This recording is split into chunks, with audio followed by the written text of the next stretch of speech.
எப்பொருள் யார் யாரை கேட்பினும் அப்பொருள் மெய்ப்பொருள் காண்பறிவு. எப்பொருள் எத்தன்மையாயினும் அப்பொருள் மெய்ப்பொருள் காண்பறிவு.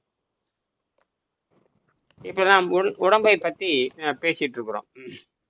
அதாவது கடந்த 2000 ஆண்டுகளாக நம்ம மறந்துவிட்ட கலையை மீண்டும் நினைவு கொண்டு வர்றோம். 2000 ஆண்டுகளுக்கு முன்பாக இருந்த பழைய கலையை நாம் நினைவு கொண்டு வர்றோம்.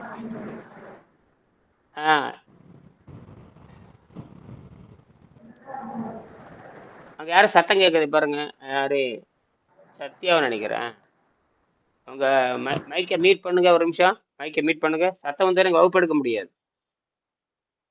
சங்கர் சரியா இருக்குங்களா? சரியா இருக்குங்களா சங்கர்? ஐயா ஐயா சரியா இருக்குதுங்க ஐயா. சரி, எல்லாத்துக்கும் சரியா இருக்கா? தேவி சரியா இருக்கா? சரியா இருக்குங்க ஐயா. Right, okay. சரி, இப்போ தவம்னா என்ன? புதுசா ஒரு அம்மா வந்திருப்பாங்களாட்டு இருக்குதுங்க. ஆமா, சும்மா ஒரு அறிமுகம் தான், இன்னும் மாணவரை சேரல. சும்மா ஒரு அறிமுகம், அவ்வளவுதான். சும்மா உங்களுக்கு அவங்க தான் நேற்று ராத்திரி 12:15 கூப்பிட்டாங்க, ஏதோ மனப்பிரச்சனைன்னு சொல்லிட்டு 12:15 கூப்பிட்டாங்க. அவங்க தான் நம்ம ஒரு 10 நிமிஷம் பேசியிருக்கேன் அவங்க கிட்ட. அதை வந்து இந்த உடம்புன்னு என்னன்னு சொல்லணும். எல்லாத்துக்கும் இந்த மனப்பிரச்சனை தான். உலகத்துல 3 பாடி தான் இருக்கு. அதாவது மனம் சம்பந்தமான, அப்புறம் வந்து உடல் சம்பந்தமான, ஆன்மா சம்பந்தம், 3மே குழப்பம்தான். அதனால அதெல்லாம் மாட்டிக்கிட்டோம். அதனால இந்த வெள்ளைக்காரனுக்கு தெரியும், இனிமேல் வெள்ளைக்காரனை பத்தி பேசவே கூடாது. அவனுக்கு ஒண்ணுமே இல்லாதனால எல்லாத்துக்கும் இவங்க வந்து எல்லாம் படிச்சவங்க, இந்த பிஎஸ்சி, எம்எட், பிகாம், எம்காம் எல்லாம் லொட்டு லொசுக்கு எல்லாம் படிச்சிடுறாங்க. ஆனால் உடலை பற்றி ஒரு வெங்காயம் தெரியாது. அதனால ஐன்ஸ்டீன் புழுத்து செத்தாரு. ஐன்ஸ்டீன் ஏன் புழுத்து செத்தாருன்னா, அவர் வந்து பாத்தீங்கன்னா தண்ணீரை பற்றி ஆராய்ச்சி பண்ணல, எதுவுமே ஆராய்ச்சி பண்ணல. அது உடலை பற்றி ஆராய்ச்சி வீணா செத்து போனான் அவன். ஆனா அதே சத்தியவராமன் தண்ணீரை பற்றி ஆராய்ச்சி பண்ணி, அதே சத்தியவராமன் தண்ணீர் இருக்கிற ஒளிச்சிதழ் ஆராய்ச்சி பண்ணார், உலக புகழ் பெற்றாரு. அவர் நல்லா தான், அவர் சாதாரணமா இருந்து செத்தாரு, எந்த நோயும் இல்லை, ஏதோ ஒரு சாதாரணமா செத்துருப்பாரு. ஆனால் உலகத்துல பெரிய அறிவாளினாங்க. அந்த பெரிய அறிவாளிக்கு என்னடா வந்ததுன்னா, புற்றுநோய்க்கு இணையான குடல் புற்றுநோய் வந்து, குடல் புற்றுநோய் வந்து, நரம்படுத்த வந்து, ரத்த அடப்பு வந்து, மாரடைப்பு வந்து வீணா செத்து போனார். அப்புறம் என்ன நீ பெரிய அறிவாளி?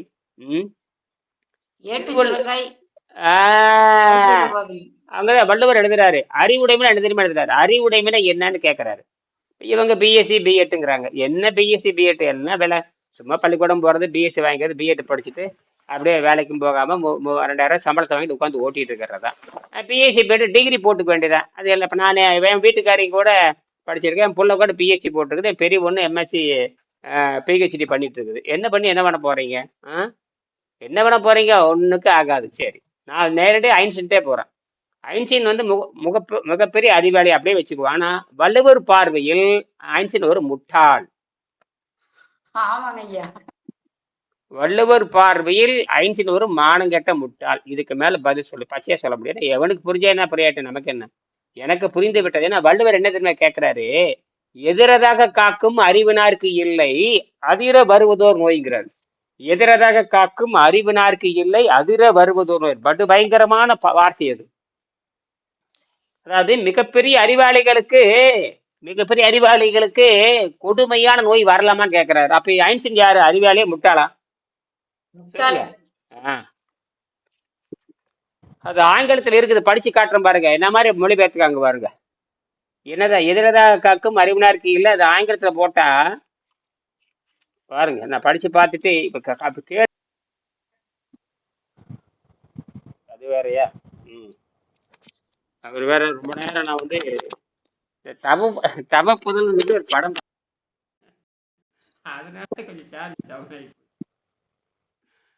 தவ புதல்வன் சொல்லிட்டு ஒரு படம். அதாவது சிவாஜி கேரேஜ் நடிச்சு பழைய படம் தவ புதல்வன். அதுல ஒரு பாட்டை தேடி கண்டுபிடிக்கிறக்கா பார்த்தேன். அதுல நான் ஒரு காதல் சன்னியாசின்னு ஒரு பாட்டு இருக்கேன். அந்த பாடலை கண்டுபிடிக்கிறக்கா இந்த பாட்டை பார்த்தேன். அப்புறம் கண்டுபிடிச்சப்ப அது என்னடா சொல்றான்னு பார்த்தா நிறைய சொல்றான். அந்த கண்ணதாசன் வந்து அந்த பாட்டை அந்த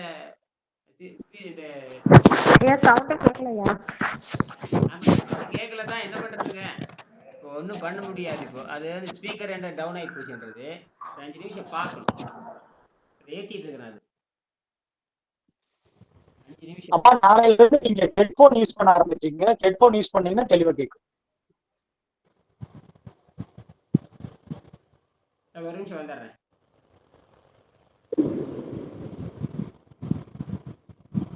ஒரே நிமிஷம். இப்ப ஓரளவு கேக்குதா? இப்போ சத்தமே பேசுறேன். பரவாயில்ல. இப்போ கொஞ்சம் சத்தமே இப்ப ஹெட்போன் பரவாயில்ல. என்கிட்ட கிடையாது இப்போ. ஹெட்போன் இல்லாம பேசுறேன். அதாவது இப்ப கேக்குது ஐயா. அறிவாளிகளுக்கு பரவாயில்லைங்க. இப்ப கேக்குதுல்ல? எனக்கு கிட்டே வந்து பேசுறேன், அப்புறமா பேசுறேன். எனக்கு ஹெட்போன் வந்து இப்ப நான் சார்ஜ் போட்டிருக்கேன். அதனால வந்து அந்த படம் பார்த்துட்டு இருந்தேன். எந்த படம்? இந்த சரி. பழைய கருத்துக்கள் உள்ள படம் பார்த்துட்டு இருந்தேன். அந்த படம் பார்த்துட்டு இருக்கும் பொழுது அந்த 400 காதல் சன்னியாசின்னு ஒரு பாட்டு. அதுல வந்து பாத்தீங்கன்னா இந்த யோகிகளையும் விபச்சாரிகள் இணைச்சு பாடுற பாட்டு. யோகிகளையும் விபச்சாரிகள் இணைத்து பாடுற பாட்டு. நல்ல கற்பனை தான் அது. அது சிவாஜி வந்து நடிப்பாரு. அப்புறம் அந்த சகுந்தலாங்கிற ஒரு பொம்பளை டான்ஸ் ஆடுவா. அப்ப எல்லாரையும் சொல்லி பாட்டு. சரிங்களா? அதுல முழுவதும் துறைந்த ஞானி உண்டு. அந்த ஞானியின் வரிசையில் ஞானம் உண்டு. அது முழுவதும் துறைந்த ஞானியும் உண்டு. அந்த ஞானியின் வரிசையில் நானும் உண்டு. அப்புறம் சொல்லுவாரு. அது அடுத்த பாயிண்ட் ரொம்ப சிரிப்பா இருக்கும். பாசமும் பந்தமும் அவருக்கு இல்லை. ஆனால் என்னுடைய அழகுக்கு யாரும் ஈடில்லை. விபச்சாரி சொல்றா, பாசமும் பந்தமும் ஞானிக்கு இல்ல. என்னுடைய அழகுக்கு அதே மாதிரி ஈடும் இல்லைங்கிறாரு. அப்புறம் இன்னொன்னு அடுத்த பாட்டு வருவாரு. அப்புறம் சொர்க்கத்தின் வழி சொல்லும் தவஞானி. சொர்க்கத்துக்கு வழி சொல்லுவாராமா. ஆனா நான் சுகத்துக்கு வழி சொல்லுவேங்கிறேன். ஒரு விபச்சாரி நான் சுகத்துக்கு தான் வழி சொல்ல முடியும். அப்ப மேனாமினிக்கு தான் அழகா இருக்கணும். என்னது? சரி. மேனாமினிக்கு தான் அழகா இருக்கணும். ஒருத்தர் மேனா இருந்து மினிக்கிட்டு இருந்தாவே என்னன்னு அர்த்தம் தெரியுமா? அப்ப இங்கே விபச்சாரின்னு அர்த்தம். இதைத்தான் விபச்சாரின்னா என்ன அர்த்தம் தெரியுங்களா? தேவையில்லாம தன்னை கற்பனை செய்து கொண்டு நான் தான் உலகாளியை நினைக்கிறான் பாருங்க. அவனுக்கு செருப்படி போடுறதா அந்த பாட்டு. புரியுதுங்களா? இங்கே அறிவுக்கு தான் இங்க அங்க அறிவு தான். அறிவுடையார் எல்லாம் முடியாருன்னா அது யாருங்க? ஆம்பளையா பொம்பளையா? அறிவுடையார் எல்லாம் முடியாருன்னா யார் அது? அது எல்லாத்துக்கும் பொருந்துங்கண்ணா. அறிவு அப்புறம் இருக்கிறவங்களுக்கு எல்லாமே அப்ப கிடைக்கும். தன்னை வந்து பெரிய என்னமோ எம்ஜிஆர் நினைச்சுக்கிறது, தன்னை வந்து ஜெயலலிதா நினைச்சுக்கிறது. தன்னை எம்ஜிஆர் நினைச்சிட்டு அப்படியே சுருள் விடுறது. தன்னை ஜெயலலிதா நினைச்சுக்கிட்டு உலக பேரவைன்னு சொல்லிட்டு ஐஸ்வர்யா நினைச்சு தன்னை கற்பனை பண்ணிட்டு கசாமுசான்னு வாழ்றது. அப்புறம் நாசப்பட்டு மானம் மட்டும் மரியாதை கட்டு எல்லாம் போய் முடிஞ்சு போய் சாக வேண்டியதா. எல்லாம் தற்கொலை தான். ஏங்க உலக புகழ்பட்ட கிளியோ பாட்டுற தற்கொலை பண்ணிட்டு செத்துட்டேன். மானம் கெட்டு பழப்பு. அதே போல மெர்லின் மென்ரோன்னு ஒரு அமெரிக்க பேரழகி. என்னது? புழுத்து செத்தா. என்னது? எப்படி செத்தா? புழுத்து செத்தா. அந்த மர்லின் மன்ரோ. அவளை ஆட்டுறதுக்கு அத்தனை பேர் ஆடுவானுங்க. அமெரிக்காவில் இருக்கிற அத்தனை கூத்தாடிகள் போது அவள் பின்னாடி ஓடுறாளுங்க. அவன் என்ன பெரிய பேரழகி கேருங்க. சொன்னப்ப அப்புறம் பட்டினத்தார பாஷையில பேசுறோம்னா அப்புறம் மானம் தான் போகும். நமக்கு வேண்டாம். 2 நாளா ரொம்ப கடுப்பாகுது. இது ரொம்ப பேசி பேசி பேசி என்னடா அதுதான். ஏன்னா எல்லாரும் முன்னாடி வர்றாங்க. இந்த உலக பேரழின்னு சொல்றவன் புழுத்து போனான். அப்புறம் இப்ப நேத்து ஒருத்தர் ஐஏஎஸ் கலெக்டர் செத்து போனான். அவன் என்ன பெரிய பேரழகியான்னு கேட்கிறேன். அவர் எம்பிபிஎஸ் படிச்சவோ. ஐஏஎஸ் கலெக்டர் பிளஸ் எம்பிபிஎஸ் வேற. எம்பிபிஎஸ் படிச்சுட்டு அப்புறம் ஐஏஎஸ் அறிவு கலெக்டர். சுடருங்க ஐயா. ஆ? அறிவு சுடருங்க. அத்தனை படி படிச்சிருக்காங்க இல்லங்க. ஹஸ்பண்டுக்கு இணையா அதுக்கு ஈக்குவலா படிச்சிருக்காங்க. அந்த புருஷனையும் கை விட்டுட்டா. அவன் ஒரு ஆகாவளி எடுத்தது வடநாட்டுக்கார. அவனையும் கை விட்டு குழந்தையும் இல்ல மயிரும் இல்ல எல்லாம் செத்து எதுக்கடா படிக்கிறீங்க ஒரே அளவு. அதை தான் சொல்றேன். அப்படின்னா ஐன்ஸ்டீனுக்கே அறிவில்லாத கூட உனக்குள்ள எந்த மூலைன்னு கேட்கறேன். ஐன்ஸ்டீன் உலக பெற்ற அறிவாளி. இன்னைக்கும் ஐன்ஸ்டீன் பேரை சொன்னா உலகத்தை அத்தனை நியூட்டன் பேரை சொன்னா தெரியும். ஐன்ஸ்டீன் பேரை சொன்னா தெரியும். சர்சிவராமன் பேரை சொன்னா கேட்பாங்க. எல்லாரும் தெரியும். புரியுதுங்களா? ஆனால் உன்னையெல்லாம் யாரு கேட்க போறாங்க? நமக்குள்ள நினைச்சுக்கிறது பெரிய புடுங்கி மாதிரி. அந்த ஆளை இத்து போய் செத்து போனான். அதான் வள்ளுவர் கேட்கிறாரு. என்ன கேட்கிறாரு? 429வது பாடல கேட்கிறாரு. 429வது பாடல ஒரு கேள்வி கேட்கிறாரு. எதிரதாக காக்கும் எல்லாம் படிச்சிருக்கேன்னு நினைக்கிற மாதிரிங்கல்ல. இப்ப எனக்கும் தான் உங்களுக்கு தான் எல்லாத்துக்கும் தான். அறிவாளிகள் என்றால் என்ன சொல்றாரு? எதிரதாக காக்கும் அறிவினாருக்கு இல்லை அதிர வருவதோர் நோய்ங்கிறாரு. எதிரதாக காக்கும்னா என்ன? எதிர்காலத்துல வரக்கூடிய நோயை அறிந்து. என்னது? எதிர்காலத்துல என்ன நோய் வரும்னு நீங்களே புரிஞ்சுக்குங்க. என்ன நோய்? சாவுதான் வரப்போகுது. சாவு வரக்கு முன்னாடி என்ன வந்துடும்? சாவு வரட்டும். சாவு வரக்கு முன்னாடி என்ன வரும்? நோவு வருங்க. அதத்தான் சொல்றாரு. சாவு வரக்கு முன்னாடி நோவு வரும். நோவு வந்துதான் சாவு வரும். புரியுதுங்களா? எல்லாம் சொல்றாங்க. என்ன நோய் வந்ததா தெரியல செத்து போயிட்டாம்பாங்க. அப்ப நோய் வந்துதான் சாவு. அப்புறம் நோய் வரத்தான் போகிறது. அப்ப நோயிலிருந்து எப்படி விடுதலை? ஒரு நிமிஷம்.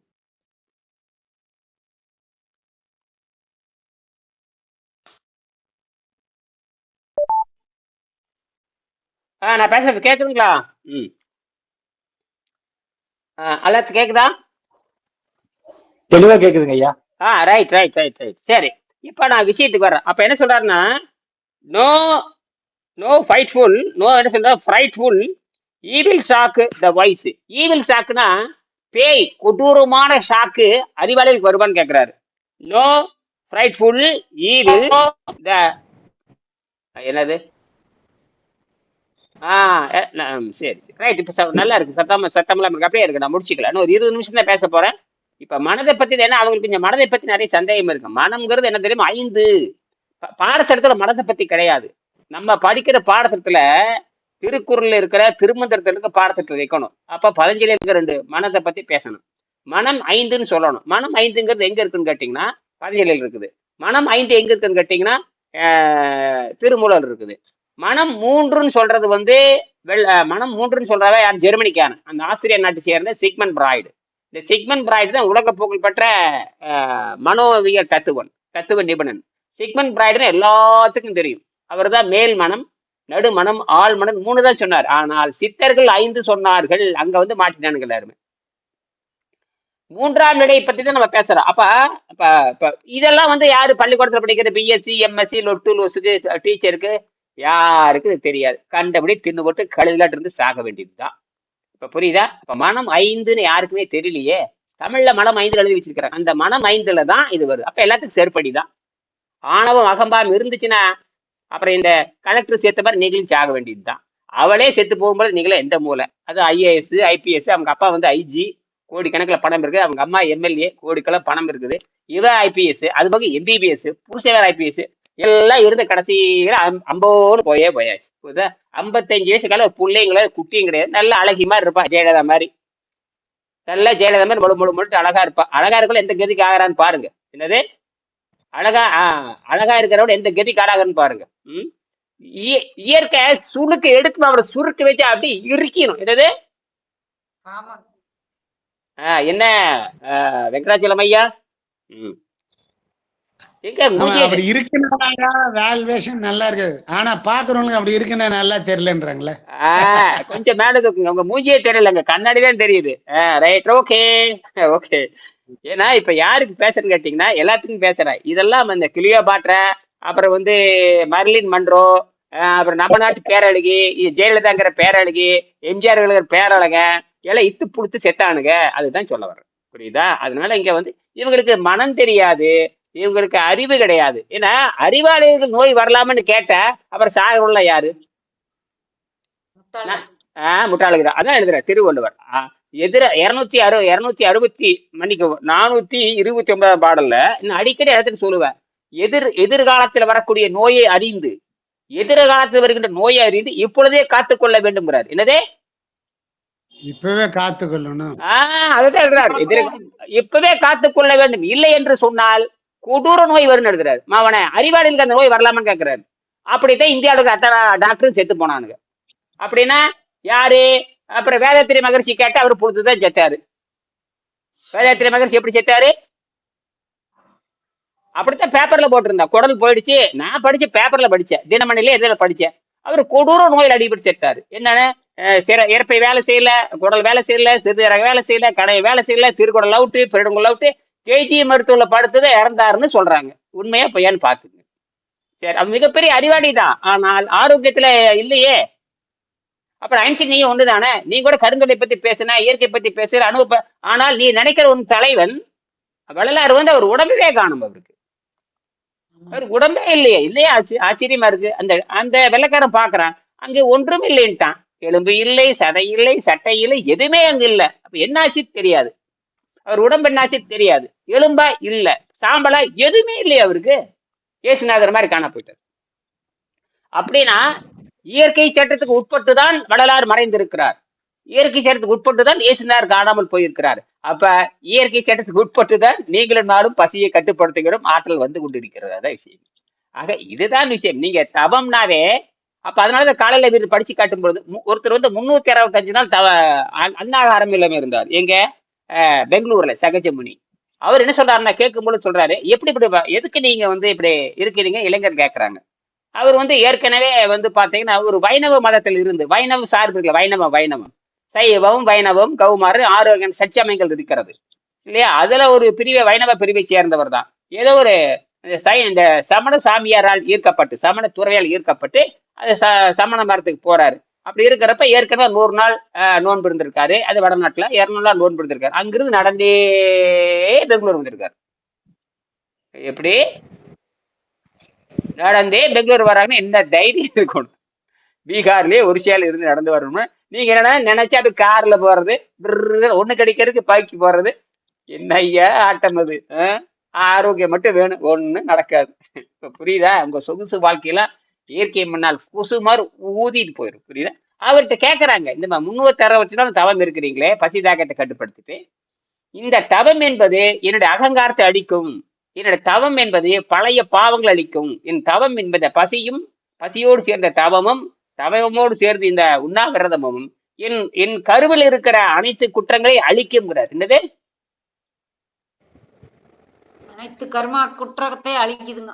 ஆமா, வெற்றி அடைஞ்சிட்டாரு. 360 நாள் நீர் மருத்துவம். அப்ப எல்லா 365 நாள், 365 நாள். இதை பத்தி வெங்கடேசன் நேர்ல போய் பாக்குறாரு. வெங்கடேசன் பார்த்து இந்த கட்டுரை எழுதுறாரு. அப்ப அறிவாளிகளுக்கு அதிர்ச்சி தரக்கூடிய நோய் வரக்கூடாது. அப்ப சாகிறவன யாருன்னு பாத்தீங்கன்னா ஐன்ஸ்டீனே முட்டாளுங்க பார்வைதான். அப்ப ஐன்ஸ்டீனே முட்டாளுங்கும் போது இந்தியாவில் ஒருத்தருக்கு ஒரு தகுதியும் கிடையாது. புரியுதா? நீ பெரிய புடுங்கின்னு பேசிட்டு இருக்காது. நீ இப்ப நோயின்னு வந்தா முடிஞ்சு அப்படின்னா விவேகானந்தர் அந்த பட்டியல சேர்த்திக்கோ. விவேகானந்தர் பட்டியல் சேர்றாரு. அவரு சக்கரை நோய் வந்து, சளி நோய் வந்து, டாக்டர் வைத்தியம் பார்த்தா எனக்கு டாக்டர் வைத்தியம் அவன் ஆட்டுக்கறி மாட்டுக்கறி திங்க வச்சானா. காந்தியடிகள் வேற, அவர் தப்பிச்சுட்டே சுட்டு கொண்டு போட்டாங்க. இல்லாட்டா அவர் ஆட்டாட்டு நாட்டி இருப்பாரு. ஆகையினால நான் வந்து தத்துவ ரீதியை பாக்குறேன். யாரா இருந்தாலும் குற்றம் தான். யாரா இருந்தாலும் இப்ப நாளைக்கு நான் செத்து போனாலும் நீங்க கேள்வி கேட்கலாமா? இவ்வளவு ஒல்லு பேசிட்டு இருந்தா கடைசியில் பார்த்தீங்கன்னா புற்றுநோய் வந்து செத்தாருச்சுன்னா இப்ப எனக்கு அவமானமா இருக்கும். இதையும் இவ்வளவு லொல்லு பேசிட்டு இருந்த பாவனை அவங்க அம்மாவுக்கு புற்றுநோய் இருந்துச்சாமா, அது சொல்லிட்டே இருந்து இவனுக்கு புற்றுநோய் வந்துச்சுன்னா அப்புறம் எப்படி இருக்கும் பாருங்களேன். நானும் அதை யோசிக்கணும் இல்ல, சொல்றதுக்கு முன்னால யோசிக்கணும். சொல்றதுக்கு முன்னாண்ட விடுவிடா நானும் அவனை மிதிச்செறிஞ்சிட மாட்டேன். நான் எப்படி உயிர் வாழணுங்கிறது நம்ம போராட்டம். அது உயிரை தக்க வைப்பதற்காகத்தான் நம்ம இந்த பசிதாகத்தை கட்டுப்படுத்துகிறோம். அப்ப பசிதாகத்தை கட்டுப்படுத்துகின்ற மனதை வேறு வழியில் திருப்ப வேண்டும். அப்ப பொருளாசை விட்டாகணும். பொருளாசை எப்படி விட்டாகணும்? அடிப்படை தேவையில்லைன்னா போச்சு, மான மரியாதை போச்சு. வீட்டுக்கு எவன் வாடகை கொடுக்காதான் போட்ட ஃபீஸ் எல்லாத்துக்குமே. இப்போ ஃபீஸ் கொடுத்துக்கிட்ட தைரியமா உட்காந்துருக்கிறேன். அதே ஃபைபர், நாளைக்கு ஃபைபர் போட போறேன், 2000 ரூபாய்க்கு ஃபைபர் போட போறேன். நான் எங்க போய் பிச்சை எடுக்கிறதா? ஒருத்தன் பேசுறா, பணம் வாங்கிட்டு சொல்லி தரீங்களாமா? ஆமா, பின்ன எதை வாங்கிட்டா சொல்லி தரேன்னு கேட்டேன் நான் அவங்ககிட்ட. ஒரே ஓட்டு போனை வச்சுட்டு ஒரே ஓட்ட ஒடியே போயிட்டேன். இல்லாட்ட சொத்தை எழுதி கூடான்னு கேட்டேன். என்னடா பணம் தாண்ட பொருள் இல்லாத பணம்னு என்னடா பண்டமா? அப்புறம் வெள்ளி கொடு தங்கம் கொடுன்னு கேட்டேன். அப்ப பண்ட மாற்று முறைனா பொருளை கொடுத்துதான் அருளை வாங்க வேண்டும். என்னது? அதான் பொருள்னு வச்சான், அருள்னு வச்சான். சும்மா எவனுக்கு சொல்லித்தரவே கூடாது. கொடுத்தீங்கன்னா அருளுக்கு மரியாதையே கிடையாது. எனக்கு தெரிய வெறும் காய்கறி தண்ணி தான். திருடு இருங்களா யாரு வேண்டாங்கிறாங்க? வெறும் தண்ணியும் காய்கறி தின்னுட்டே இருந்தீங்கன்னு சாக மாட்டேங்க. போதுவா? இருங்களா யாரு வேண்டாங்கிறாங்க? அது என்ன கேள்வியெல்லாம் கேட்டுட்டேன் கேட்டேன். நான் என்ன பெரிய அறிவாளியா? எல்லாம் இருக்கிறது காப்பி அடிச்சு உழையிட்டு இருக்கிறேன். 25 வருஷம் உழையிட்டு இருக்கேன். நான் என்னை காப்பாத்திக்கிறேன். சரி, இதை சொல்லி கொடுத்தா வருமானம் வரும்னு பார்த்தா வருமானம் வரத்தான் செய்யுது. சொல்லி கொடுத்து பணம் சம்பாதிக்க முடியுது. அப்படின்னா என்ற எல்லா தொழிலும் நான் செய்யக்கூடாது. நான் 30 தொழில் செஞ்சிருக்கிறேன். அந்த தொழில விட்டு போட்டு 25 வருஷத்துக்கு முன்னாடி தேர்ந்தெடுத்து இது கஷ்டம் வந்தாலும் உடப்படாதான்னு சொல்லிட்டு பிடிச்சிட்டேன். ஏன்னா எனக்கு ஆரோக்கியத்தை தந்துச்சு. அப்புறம் கண்டுபிடிப்பு அறிவு நிறைய கண்டுபிடிச்சேன். இப்ப அது வேற போயிட்டு இருக்குது. ஆகையினால இங்க நான் திருப்பி வருவோம். ஆக நாம் என்ன செய்யறோம், நாம் என்ன செய்ய போகிறோம் என்று சொன்னால், காலையில் எதுல முடிச்சோம்? இல்ல அப்ப மத்தியம் 4 மணிக்கு ஒரு சப்ஜெக்ட்ல முடிச்சோம்ல. எதை முடிச்சோம்? எங்க நிறுத்தணுமா இல்லையா? 207ஆம் பாடம் வள்ளலாரை பற்றி பேசுறோம். வள்ளலார் என்ன பண்ணா? வள்ளலார் எப்படி இருந்திருப்பார்? வள்ளலார் ஒரு யோகி, யோகிகள் எப்படி இருந்திருப்பார்கள் அப்படிங்கிறக்க 202ஆம் பாடம், 202ஆம் பக்கம்.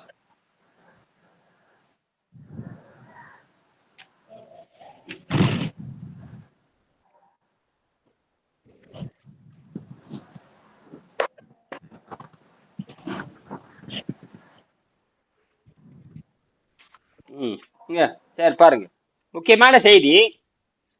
ஓதி உணர்ந்த பாரு 202ஆம் பக்கம், 201 200 பாருங்க. யாரு சட்ட கரகரங்குது? ஜாமீன்ப்படுத்திங்க. ஓதி உணர்ந்து, எனக்கு கரகர சத்தம் வரும். ஓதி உணர்ந்த பையன் உலகனுக்கே தரும் நீதிமுறை வலுவா வேதியராலே எல்லாருக்கும் பெய்யும் மழை. அதாவது ஓதி உணர்ந்து பிறருக்கு சொல்லித்தர வேண்டும். ஓதியும் பிறருக்கு உரைத்தும். பாரு வள்ளுவர் சொல்லுவாரு, எல்லாம் பேசுறீங்க ஆனா செய்யாதீங்க. சொல்லுவா வள்ளுவர் ஒருத்தர் சொல்றாரு, நல்ல ஓதி இருக்கிறீங்க, நல்ல உணர்ந்து இருக்கிறீங்க, பிறருக்கு எடுத்து சொல்றீங்க, ஆனா நீங்க மட்டும் அடங்குறது இல்ல. என்னது? நல்ல நீங்க மட்டும் அடங்குறது. அப்படின்னு வள்ளுவர் சொல்றாரு. உலகத்துல யார் தெரியுமா முட்டாளுங்கிறார்? உலகத்திலே முட்டாள் எல்லாம் சிறந்த முட்டாள் யார் தெரியுமா?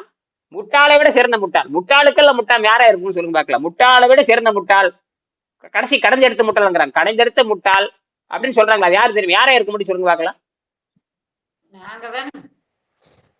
நீங்களாம் கிடையாது. நீங்களும் அந்த லைன்ல கிடையாது. கத்துக்கிட்டதை பயன்படுத்தாம இருக்கிறது. அப்படி கூட வச்சுக்கலாம். ஆனால் அது உணர்ந்திருக்க வேண்டும். இன்னைக்கு கத்துக்கிட்டுக்கு ரைட்டு. முதல்ல உணர்ந்தீங்களான்னு பார்க்கணும். முதல்ல படிச்சிருக்கணும், அப்புறம் உணர்ந்திருக்கணும், பிறருக்கு எடுத்து சொல்லி இருக்கணும். 3 செஞ்சிருக்கணும். முதல் படிச்சிருக்கணும். இது ஒண்ணு. அதே ரொம்ப நேரம் நான் வந்து பயன்படுத்துறதுனால அது சார்ஜ் ஏறல. 2 வாங்கி வச்சுக்கணுங்க ஐயா. இன்னொன்னு வாங்கி வச்சுக்கணும். அது ஒன்றும் பிரச்சனையே இல்லை. இப்போ நாம் தான் மெல்ல மெல்ல பணக்காரன் ஆயிட்டு இருக்கலாம். அப்புறம் என்ன? சரி ரைட்.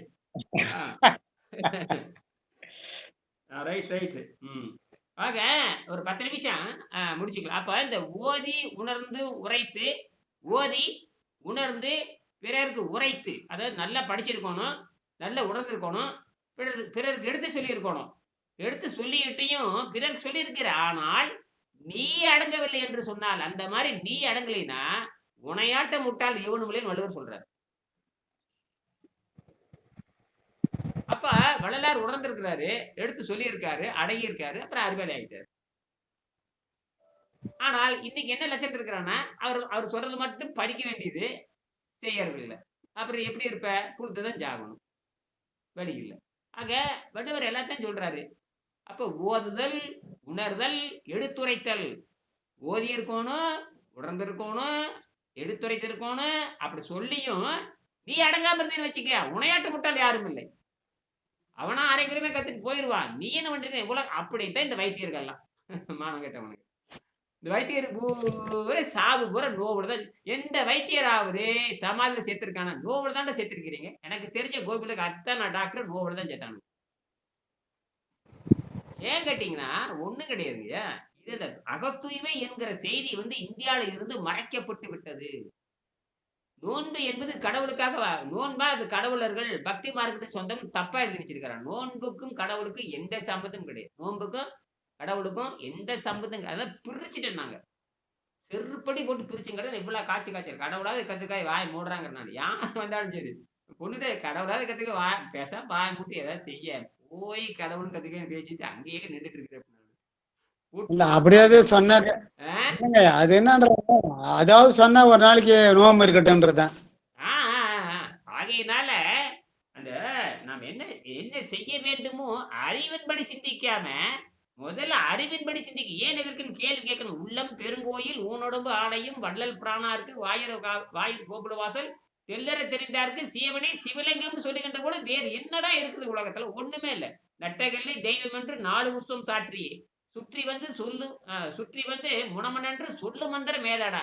நட்டகல்லும் பேசுமோ நாதன் உள் இருக்கையில் சுட்ட சட்டி சட்டுவம் கரிச்சுவை அறிமன் மானங்கட எழுதியாச்சான்னு சிவவாக்கியம் எழுதியாச்சு. இதுக்கு மேல வாய் விட்டு கம்முன்னு தான் இருக்கு. இதுக்கு பெரியாரை விட மூத்த பெரியார்ல வந்து பெரியார் எனக்கு கதை விட்டுட்டு போயிருக்காரு. அவர் வெறும் பகுத்தறி. அப்படி பார்த்தா அவரு தான் நோயில வந்து செத்தாரு. அப்படி பார்த்தா வள்ளுவர் பார்வையில பெரியார் ஒரு நம்பர் 1 முட்டாள். வள்ளுவர் பார்வையில் பெரியார் முட்டாள். அண்ணாதுரை அதோட சூப்பர் முட்டாள். இல்ல பொடி போட்டே ஏத்துக்கிட்டாங்க. இல்ல ஐயா அறிவாளிகள் பொடி போடலாமா? பொடி போட்டு மூக்கல்ல ஏறி புடுத்து மண்டையெல்லாம் முழுத்து செத்து போனா அப்படி என்னையா அவனை அறிவாளிங்கிறது பகுத்தறிவு ஆளுங்கிறது என்ன திராவிட கட்சியினுடைய கல்ட்டுங்கிற அப்புறம் நோயில செத்து போனா நீ ஒரு அதாவது சொல்றதெல்லாம் அதாவது சொல்லுவாங்க திருடன்னு சொல்லுவாங்க. அந்த மாதிரி என்னமோ சொல்றாங்களே என்னமோ சொல்லுவாங்க. எல்லாம் ஊருக்கு தாண்டி உபதேசம் எனக்கு இல்லைங்கிற மாதிரி. ஊருக்கு தாண்டி காந்தியடிகள் கெட்டவளும் கிடையாதுங்க. காந்தியடிகள் காந்தியடிகள் பின்பற்றுக்கலாம் பார்க்கல எல்லாருமே.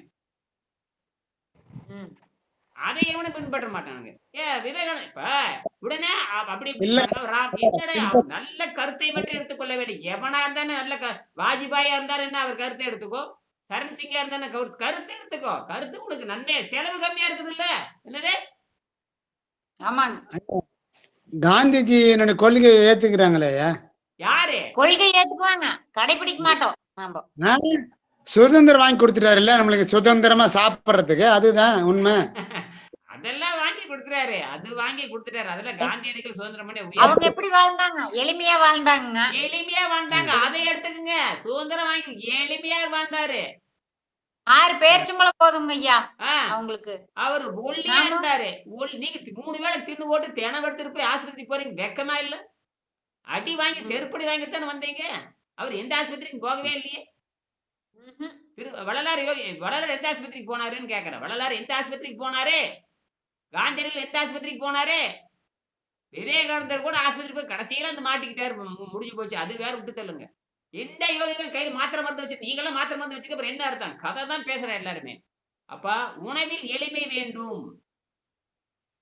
நீங்க யாரும் சொல்லித்தர திங்கிறதுனா ஞாயிற்றுக்கிழமை பயத்துக்கு கிளம்பிடுறீங்கல்ல. பழனிசாமி கடைக்கு போ, ராமசாமி கடைக்கு போ, காளிப்பு கடைக்கு போய் தொடக்கறியை வச்சு வெட்டிடுவா. வேற புருஷன் 2 பேரும் சேர்ந்து தின்னு போட்டு குசு விட்டுட்டு உட்காந்து டர்னு குசு விட்டு தூங்கிட்டே இருக்க வேண்டியதுதான். அப்புறம் ஆஸ்பத்திரி போக வேண்டியதான். மானங்கெட்ட பழப்பு. இப்படித்தான் எல்லா குடும்பமும் இருக்கிறது. என்ற குடும்பம் தப்பித்து விட்டு நான் தப்பிச்சுட்டேன் மாவன, அது வேணாம். அவங்க என்னவோ பண்ணிட்டு பாருங்க, நான் தப்பித்து கொண்டேன். நான் தான் தப்பிச்சிருக்கிறேன், மற்ற யாரும் தப்பிக்க முடியாது. புரியுதுங்களா? ஆகையினால தான் இதை சொல்றேன். ஆக இது மனம் சம்பந்தப்பட்ட முடிவு. ஆகினால என் பொண்டாட்டி நான் வலியுறுத்த முடியாது, என் பிள்ளைகிட்ட நான் வலியுறுத்த முடியாது, யார்கிட்டையும் நான் வலியுறுத்த முடியாது. ஏன்னா இது மனம் சம்பந்தப்பட்டது. என்னது? மனம் சம்பந்தப்பட்டது. யார்கிட்டமே பேசவே முடியாது. ஏன்னா மனம் தனிப்பட்டது, அது இயற்கையோடு தொடரக்கூடியது. நாம் தான் முடிவெடுக்க வேண்டும். ஆனா நம்ம சொல்லலாமே தவிர கையை பிடிச்சி முருகவோ திருக்கவோ முடியாது. மனம் பாதிச்சுன்னு போச்சு, அவ்வளவுதான். ஆனால் இங்க வள்ளுவர் என்ன சொல்றாருன்னா, அறிவை கொடுங்கிறாரு. எங்க அறிவை கொடுத்து யாரு கேட்கறாங்க? அப்ப எங்க செருப்படி கொடுக்குன்னா, உடம்பு புழுத்து போகின்றவங்கதான் செருப்படி கொடுக்கும். அப்பதான் மனம்னு என்னன்னு கேட்பீங்க. அப்பதான் இவங்கெல்லாம் வர்றாங்க. அப்புறம் அந்த பிஎஸ்சி வேலை செய்யறதில்ல, எம்எஸ்சி வேலை செய்யறதில்ல, ஐஏஎஸ் வேலை செய்யறதில்ல, ஐபிஎஸ் வேலை செய்யறதில்ல, எம்பிபிஎஸ் வேலை செய்யறதில்ல. என்னது? இப்ப பாருங்க, இந்த செத்து போனா பாரு இந்த பீலா வெங்கடேசன், அவனுக்கு பாருங்க 2 தகுதி இருக்கு. ஒண்ணு எம்பிபிஎஸ் படிச்சு நாசமா போயிட்டா, அப்புறம் ஐஏஎஸ் கிழிச்சு நாசமா போயிட்டா. அப்புறம் 2 தகுதி வந்து மாட்டிடுச்சு பாருங்க. பாருங்களேன், இது ஒரு அவமானம் இல்ல? எம்பிபிஎஸ் காரன் தான் சாகரானா ரைட், ஓகே. நீ ஐஏஎஸ் படிச்சு கிழிச்சிருக்க, நீ ஏன் செத்த? அது புருஷன் வேற கட்டி பாதியில வர வந்துட்ட. என்ன பொம்பளைன்னு ஒரு எடுத்துக்காட்டு, ஒரு அன்னை தெரசமா இருந்தா கூட பரவாயில்ல. அதுக்கும் தகுதி இல்லாம, நாட்டுக்கும் பிரயோஜனம் இல்லாம, சரி நீ வந்து என்ன வெங்காயத்துக்கு ஐஏஎஸ் வந்தாரு, ஐபிஎஸ் படிச்சிருந்து யாரோ ஒரு பிள்ளைக்கு ஒரு வேலை கிடைச்சிருக்கான், அதுவும் கெடுத்த நீ. அப்ப எம்பிஎஸ் படிச்சதும் போச்சு, ஐஏஎஸ் படிச்சதும் போச்சு. உங்க அப்பா உயிரோட இருக்க, நீ செத்து போயிட்ட. கருமா. அருவருப்பு அருவருப்பு. என்னது? உங்க அப்பா தான் உயிரோட இருக்கிறாங்க, நீ எல்லாம் செத்து போயிட்ட. எப்படி இருக்கு அந்த பெற்றோர்களுக்கு சாவு? ஏன்டா உங்க அப்பங்காத்தான் செத்து போனதுக்கு நீ செத்தா கூட பரவாயில்ல, உங்க அப்பங்காத்தான் உயிரோடு இருக்கும் நீ செத்தீனா அப்படி எப்படி இருக்கு அவங்களுக்கு? அப்ப ஒழுங்கா நீ பிள்ளைய வளர்த்தல. நீ என்னது தப்பு? யாரு? பெற்றோர்கள் மேல தப்புதான். குழந்தைகளுக்கு நோய் வந்ததுன்னா பெற்றோர்கள் தான் காரணம். நீ தினைவெடுத்து போய் வேடிக்கை பார்த்து போய் செத்தினா அதுக்கு நாங்களா பொறுப்பு? ஏதோ ஒரு கூத்தாடி வந்துட்டு போய் நின்று செத்திய 40 பேரு. இப்ப அந்த அமைச்சர் அழுகிறான், அடேங்கப்பா பொண்டாடி சேர்த்து கூட அழுக மாட்டேன், என்ன நடிக்கிறானுங்கடப்பா, ஆஸ்கர் அவார்டு கொடுக்கல எல்லாருக்கும் பாரதேசி பயிருக்கு. என்னடா முதல்வர் சொல்லி விட்டாரா போய் அழுகடான்னு சொல்லிட்டு தற்கொலை நடிப்பு தானுங்க. என்னடா நடிக்கிறீங்க எல்லாருமே? அன்புமணி கேட்டிருக்கான் பாரு கரெக்டா, இல்ல அவங்களுக்கு ஆஸ்கர் அவார்டு கொடுக்கலாமான்ட்டு அவன் அடிச்சுட்டான் பாயிண்ட். ஒரு அமைச்சர் போய் அழுகலாம், முதல்ல கலங்காம நிக்கணும். பிரச்சனை என்னன்னு தீர்வு சொன்னாங்க. அழுதுட்டு இருக்கிற பொட்டக்கழுது மாதிரி அழுதுட்டு இருக்கிற மானகட்டவனுக்கு ஒரு அமைச்சர் அழுகுவானா? இங்க அது பிரச்சனை நடந்ததுன்னா நடிப்புங்க, நடிப்பு. பகுத்தறிவாளர் கல்விக்கு அமைச்சரானா? என்னடா கல்விக்கு அமைச்சரு? நாட்டை சுடுகாடாக்கிட்டு எவன்டா ஒழுக்கமா இருக்கிறீங்க எல்லாருமே? கோடிக்குன்னு அந்த அந்த கட்சி அதிமுக இருந்தவங்க திமுக இருக்கிறீங்க. அப்புறம் அதிமுக கொள்ளை அடிச்சுட்டு திருடிட்டு வந்தவனை தான் தூக்கி வச்சு பக்கத்தால் வச்சிருக்கிறீங்க. அவன் மட்டும் என்ன யோகியவனா? அவன் அங்க உட்காந்துட்டான். என்னடா பண்றீங்க நாட்டுல? கேட்டா உலகத்திலே தலை சிறந்த கட்சிங்கிறீங்க. இது இது இங்க பிரச்சனை இல்லைங்க, இது அடிப்படையில் ஏற்பட்ட பிரச்சனை. என்னது? இன்னைக்கு ஏற்பட்டல 2000 ஆண்டுகளா இந்த பிரச்சனை நடந்துகிட்டு இருக்கு. வெள்ளக்கார நாய் வந்து நாசம் பண்ணிட்டு போயிட்டான். அதனாலதான் காந்தியடிகள் சொல்றாரு, இல்ல கிராமத்துக்கு போங்கிற. எவன் கிராமத்துக்கு போறீங்க? கிராமத்துக்கு போனா ஆரோக்கியம். அதுதான் பிரச்சனை. நீங்க கிராமத்துக்கு போய் நல்ல காற்றுள்ள இடத்துக்கு போங்கிற இந்த வெங்கடேசன் சொல்றாரு. அதனாலதான் நான் கிராமத்துல 100 சென்ட் இடம் வாங்கி வச்சிருக்கேன். சரிங்களா? நல்லா இருக்கட்டும். சரியா? ஆகல நோயற்ற வாழ்க்கை குறைவற்ற செல்வம் பெறுவதற்கு நாம் எப்படி அகத்துமை செய்வோம்? இப்ப வந்து 200 படுங்க ஐயா. 201 படிங்க. எதுல இருந்துங்க ஐயா? ஓதி உணர்ந்த பயன் உலகினுக்கே தரும் அதுங்களா? அது அப்படியே வந்துருங்க. அப்படியே படிங்க. ஓதி உணர்ந்த பயன் உலகினுக்கே தரும் நீதிமுறை வழுவா வேதியராலே எல்லோருக்கும் பெய்யும் மழை. நாம் வரும்போது என்ன கொண்டு வந்தோம்? ஓதி உணர்ந்த பயனை விருத்தி செய்து உலகிற்கு கொடுப்பதுதான் ஒரு ஆசிரியனின் கடமை. அவன் கேட்பதில்லை. அப்படி கேட்டாலும் அது பிறருக்கு கொடுப்பதற்காக இருக்கும். திருமுருகு கிருபானந்த வாரியார் நாடு முழுவதும் அலைந்து சொற்பொழிவுகள் செய்து பெற்ற பணத்தை கொண்டு கோவில் திருப்பணிகளை செய்தார். முருகன் அவருடன் வாழ்ந்தான். பாடத்திட்டம்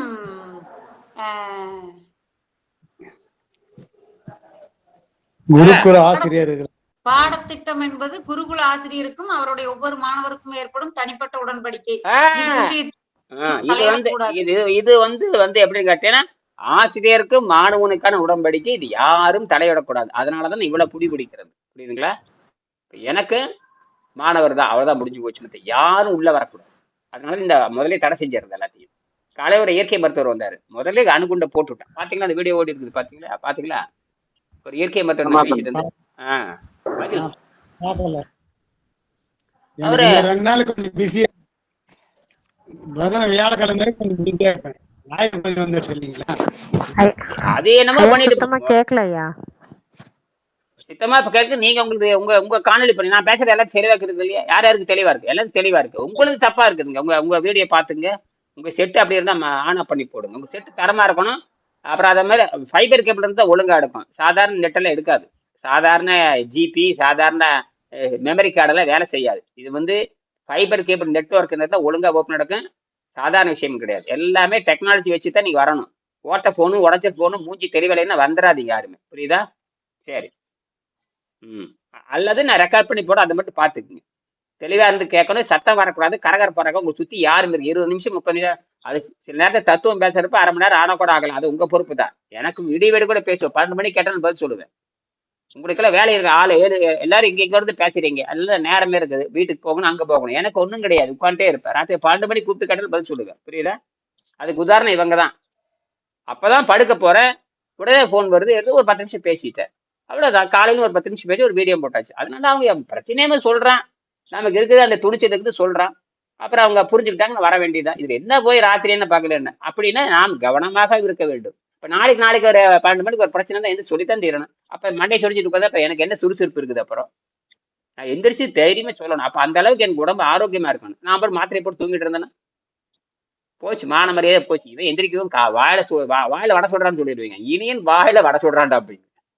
அவன் தின்னுபோட்டு தூங்கிட்டு இருக்கான் அப்படிங்க. என்னது தின்னுட்டு தூங்கிட்டீங்கன்னா என்ன எரிச்சது, என்ன கோவம் வருது இல்லைங்களா? நல்லா தின்னுபோட்டு தூங்கின எழுப்பி பாருங்க, என்ன கோவம் வரும் நம்மளுக்கு. அவ்வளவு போதை ஏறு. அப்படித்தானே? சரி சரி. பாடத்திட்டம் என்பது குருகுல ஆசிரியருக்கும் அவருடைய ஒவ்வொரு மாணவருக்கும் ஏற்படும் தனிப்பட்ட உடன்படிக்கை. இந்த விஷயத்தில் அரசாங்கம் தலையிடக்கூடாது. யாரு? அரசாங்கம் தலையிடக்கூடாது. அதனாலதான் மத்திய அரசாங்கம் என்ன சொல்லிருக்கு? மத்திய அரசாங்கம் ஒரு உத்தரவு போட்டிருக்குது. குருகுல கல்வியில பாடம் படிச்சுட்டு வந்தீங்கன்னா நேரடி ஐஐடியில சேரலாங்கிறான். அப்ப இதுக்கு மத்திய அரசாங்கத்துக்கு ஆதரவு உண்டு இதுக்கு. ஆனா மத்திய அரசாங்கம் போய் சேரணும். யாராவது போய் கொடுத்தா தான் ஆகணும். இப்படி ஒண்ணு இருக்கு. எல்லா நோயும் குணமாக்க முடியும்னு பிரதமருக்கோ ஜனாதிபதிக்கோ மந்திரிக்கோ அந்த மருத்துவ மந்திரிக்கோ இந்த மாதிரி இவனுக்கு போய் சேரணும். எவன் போய் கொடுக்குறான்னு தெரிய மாட்டேங்குது. நம்ம வீடியோ போடுறோம்ல, போட்டு இந்த வாங்கன்னு என்ன பேசி அனுப்ப வேண்டியதானே. நான் இதுக்கு எல்லா விஞ்ஞானிகளும் புத்தகம் கொடுக்குறேன். யாருக்கு ஏதோ ஒரு பிஜேபிக்காரன் போய் இந்த புத்தகத்தை கொடுக்க வேண்டியது தானே. எல்லா பிஜேபிக்காரும் தெரியுமில்ல. இப்படி ஒண்ணு இருக்கடா. நான் கீதையும் போட்டு கிளி இருக்கிறேன். கீதையும் போட்டு மானக்கடை பேசுறேன். அப்புறம் திருக்குறள் வச்சு பேசுறேன். எல்லாத்தையும் வச்சு பேசுறேன். எவனுக்கு ரோசம் வர மாட்டேங்குது. மோடிஜி இந்த ஜீன் கொடுக்க வேண்டியதானே. சாப்பிட்டு பாருங்க, இவர் சாப்பாடே வேண்டாங்கிற ஜீன்னு சொன்னா அப்புறம் அந்த ஓடியே போயிடுவான். அவ்வளவுதான் முடிஞ்சு. சாப்பிடவே வேண்டாங்கிறான். நாம கீதையை தான் சொல்றான். இப்ப கீதையில தான் சொல்லுது சாப்பாடை நிறுத்தி சொல்லுது. அதுக்கு ஆதாரம் காசியில் நிறைய இருக்குது. விவேகானந்தருக்கு ஆதாரம், காசிப்பூர் பாபகாரி ஆதாரம், கீதை ஆதாரம், ராமாயணம் ஆதாரம், எல்லா ஆதாரம் தான். இந்த ஆதாரம் யாரும் இல்லைன்னு சொல்ல முடியாது. நீ தானே கீதையை நம்புற. ராமாயணத்துல இருக்குது. அது பாபகாரி அதுக்கு பேரு ஜப விதானம்னு பேரு. ஜப விதானத்துல பலா அதிபலா மந்திரம் பேரு. அதுக்கு அந்த ராமர் லட்சுமணர் கத்து கொடுத்தது பலா அதிபலா மந்திரம். ததம் ததம் பிரபாதி அப்படின்னு ஒரு பாட்டு வரும். நான் படிச்சு பார்த்தேன் அந்த பாட்டு. என்னன்னு கேட்டீங்கன்னா, ராம லட்சுமணருக்கு இந்த தண்ணீரை மருந்தாக எடுத்து அருந்தி இந்திரஜித்தை கொலை செய்வதற்காக பயிற்சி கொடுத்தான் விஸ்வாமித்திரன். அவன் வசிஷ்டர் பட்டம் வாங்கிட்டு வந்தான். வசிஷ்டர் யாருன்னா, வசிஷ்டர் யாருன்னா தசரதனுடைய அப்ப சொல்லிருக்கோம், இப்ப சொல்றீங்க. எனக்கு வரல என் வாயில என்ன வரல. அப்புறம் யோசிச்சிருக்க வேண்டியதான். நான் சொல்லுங்க டப்புன்னு அடிக்கிறீங்க. வசிஷ்டர் வாயில் பிரம்மரிஷி பட்டம் அது இருந்துட்டு போட்டுங்க. அந்த வசிஷ்டரை எவன் நமக்கு இருந்தானே நமக்கு என்ன, அவன் என்ன பண்ணானா ஒரு பொருளை ஆக்க முடியும்னு காட்டணும். அதுதான் பெரிய விஷயமே. இந்த வெள்ளைக்கார முண்டங்கள் ஒரு பொருளை ஆக்க முடியாது போட வெண்ண. வெள்ளைக்கார முண்டங்கள் சொல்றது எல்லாமே தப்பு. வெள்ளைக்கார முண்டங்கள் சொல்றது ஆக்க முடியும்னு நிரூபிச்சு காமிச்சான். ஆனால் யாரு ப்ரூவ் பண்றது? இப்ப ஆக்கல் அழித்தல் காத்தல் சொல்றோம் இல்லையா, தமிழ் சித்தாந்தம் தெளிவா சொல்லுது, சமஸ்கிருத சித்தாந்தம் தெளிவா. அப்ப என்ன பண்ணிருக்கா சொல்லு. நீ கடவுள் பேர சொல்லாத, பண்ணி காட்டுறா முண்டான். அதை செய்ய மாட்டானுங்க இவனுங்க. அவனாவது ஒரு அணுவை புலந்து காட்டு. நீ என்ன கிழிச்சியா? நீ கோமணத்தை தான் கிழிச்சு காமிச்சிருக்க. நீ அவன் அணுவே புலந்து காமிச்சிட்டான், எனர்ஜி வெளியெடுத்து காமிச்சிட்டான். நீ என்ன பண்ண கேட்ட? கீதையில சொல்லி இருக்குது, ராமர் கதை விட்டார், ராமர் விண்வெளிக்கு போனான்னு. மான கேடு இப்படிலாம் பிரதமரே பேசுற. ராமர் விண்வெளிக்கு போனாராம. ராமர் இல்ல, அனுமாரு விண்வெளி. அவரு கல்வி அமைச்சர் பேசுறா, காரி துப்பிடுவா எல்லாருமே. இப்படிலாம் பேசக்கூடாது. அப்ப எதோ கதையில போறான் வர்றான். இப்படித்தான் உதாரணம் காட்டுறதா? வெளிநாட்டுக்காரன் பார்த்தா சிரிக்க மாட்டான். இவனுக்கெல்லாம் கல்வி அமைச்சர் இவனுக்கெல்லாம். ஐஐடி இங்க ஒருத்தர் ஒண்ணும் இல்லாதவன் படிக்கூடவே காலேஜ் என்னன்னு பார்க்காத ராமர் கார்த்திக் ஹைட்ரஜனும் அடக்கி சமையல் வாய மாத்திட்டான். வெக்க மேல உங்களுக்கு எல்லாம் சூடு சொரணை இருக்கிற உங்களுக்கு எல்லாம் என்ன மாசம் 5000 சம்பளம் வாங்கி, மாசம் 5 லட்சம் சம்பளத்தை வாங்கிட்டு ஒரு ஹைட்ரஜன் கண்டுபிடிக்க முடியல உங்களால. ஹைட்ரஜன் அடக்க தெரியாது உங்களுக்கு. அப்புறம் என்ன ஹைட்ரஜன் அடக்க தெரியாது? எதுக்கடா படிக்கிறீங்க நீங்க? அந்த செராமிக் என்னன்னு தெரியுமா? அதையாவது கண்டுபிடிக்கிறான். உள்ள செராமிக் வச்சிருக்கான். அதைய கைராடி அதுக்கு எவனாச்சும் எக்ஸ்பிளேஷன் கொடுக்கறான்னு பாருங்க. அதுக்கு சரத்குமாருமே இவன் தான் பேசிட்டு இருக்கான். எந்த விஞ்ஞானியாவது இந்த கைராடி டெக்னாலஜி பயன்படுத்தி எவனாச்சும் பேசுறீங்களா? அதுவும் பேசுறது இல்ல. சரி, அது வீடியோ வந்துகிட்டு இருக்குல்ல, அது என்னன்னு பார்க்க தெரியாது. இஸ்ரேக்காரன் போய் பார்க்க வேண்டாம், ஐடிக்காரன் கூட்டு பார்க்க வேண்டாம், அதை பிரிச்சு சாம்பிள் பார்க்க வேண்டாம், அல்லது பேட்டன்ட் வாங்கினால பேசாம இருக்கிறீங்களா? என்ன காரணம்? நான் நோண்டி கைராடுன்னு அப்புறம் நமக்கு தான் புரிஞ்சு. அது ஒண்ணும் இல்ல, ஓட்டை அப்படி போட்டிருக்கிறான். அவன் யாரு கண்டுபிடிச்சான்னா அமெரிக்காரன் கண்டுபிடிச்சது. அவன் பேரு பாத்தீங்கன்னா ஆலன் ஷேயான்ங்கிறவன் கண்டுபிடிச்சான். இப்பதான் 100 வயசுல சேர்த்து போனான். இப்பதான் சேர்த்து போனான். ஒரு 100 வயசு வாழ்ந்து சேர்த்து போனான் அவன். அப்படித்தான் அவன் என்ன பண்ணிட்டான் தெரியுமா? ஹைட்ரஜன் அடக்க தெரியாம ஹைட்ரஜன் பிரிச்சானே தவிர ஹைட்ரஜன் அடக்க தெரியல.